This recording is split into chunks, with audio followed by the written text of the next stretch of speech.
Chair, and I recognize the gentleman from Georgia, Mr. McCormick. Thank you, Mr. Chair. It's great to see you again. First of all, congratulations for a well-served career for a Fleet Command Master Chief, just phenomenal.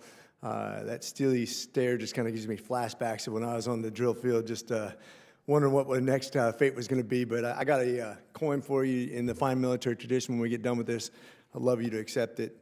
Admiral, when I was out there with your command recently, you gave the best brief I've ever gotten. Literally, I just thought phenomenal overview of that, the importance of that region, 70% of the world's wealth going through that for trade, 70% of the world's population, a bunch of military forces. Really excited about what you bring to the future vision of the military. I'm really, what a great visionary you are, and I'm looking forward to working with you two, General, in that really important region. I'm sure we'd love to turn in our ties for a flight suit or an M4 and go out there and be on the pointy end of the spear, but yet here we sit, determining the fate of the world as we seek it. I'm curious right now with what's going on in North Korea, and I'd let either one of you can speak on this. The instability that region right now, and seeing what their government's doing with their former government, their current government, and the importance of somebody we fought alongside of, not just in Korea, but in Vietnam and other regions, what they can bring to the table still, and can we count on them in this regional conflict?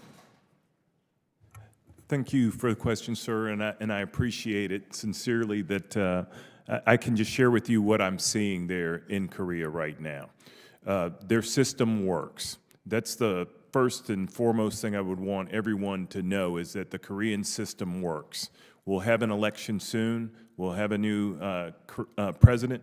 Our commander-in-chief recently made a call to the acting president of the Republic of Korea, and our military relationships are absolutely sound and solid. We most recently exercised in large scale during Freedom Shield, one of our largest exercises, which includes the Republic of Korea's government as part of the exercise. We had some 4,000 Marines in the KTO exercising live, virtual, constructive, some 51 separate events that went on there. I believe that the situation we find ourselves in right now is one where we're going to continue to increase our capacity. There was talk earlier of investments being made. I'm very pleased with the investments that are being made by the Republic of Korea military writ large across their joint force, and I'm especially excited about the opportunities that we have to collaborate in a combined fashion to produce effects on the Korean Peninsula. Fantastic. Yeah. As a guy who spent several tours over there with the ROK Marines, knowing their motto, Pilsung, which means, must win, victory. They only have one objective. They only have one battlefield, one enemy, and if they lose, they're all dead. So I hope they resonate around that message and understanding their mission and their importance to us in that regional conflict.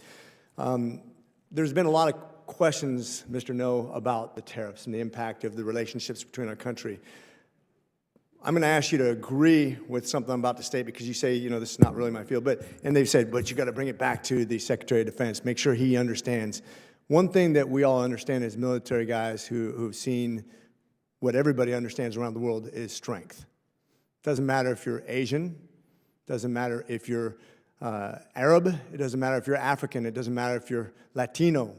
Everybody understands strength. And I think if we come from a position of strength, the results are obvious.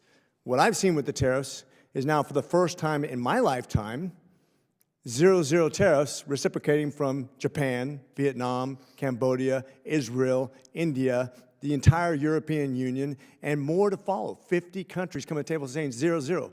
Could we ask for a better result in tariff negotiations that puts it in a position of strength? Because everybody understands fairness, and there's nothing more fair than a 0-0 tariff. And it's more beneficial to the United States because we've been at a disadvantage all this time. And I think it puts us in a position where people understand strength and fairness, as well as anybody, and especially in the Indo-Pacific region, where people understand the Bushido. They understand strength, they understand fairness, they understand honor. And I think it puts us in a very good position. If you have any comment on that. Congressman, of course, the President emphasizes needing to negotiate from a position of strength, and that's something Secretary Hegseth strongly believes in as well. I think that pretty much sums it up, and I'm out of time at this point. But once again, To the Commanding Master Chief, congratulations on a well-deserved career ending, and we look forward to fine things in the afterlife. Semper Fi.